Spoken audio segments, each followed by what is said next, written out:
Assalamu alaikum, all of you. Today will be the first of our first session of our online classes. Uh, uh, I will be discussing almost half of the chapter with you guys and sharing those videos with you. I will appreciate any feedback to improve these videos.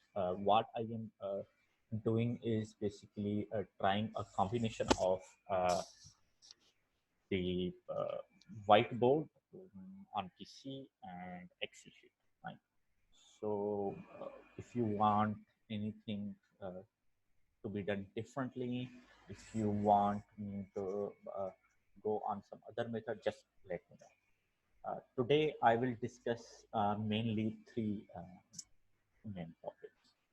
The first one, simply the valuation of fixed income securities, present value, and the properties of the present value. Then we will discuss a few examples of the present value calculations. I will also discuss the valuation of a zero coupon bond and its example. Then I will discuss with you the calculation of or the valuation of the bond between coupon payments. In that, I will discuss the calculation of the full price, accrued interest, and the claim price. I will be posting these videos and will be waiting for good feedback.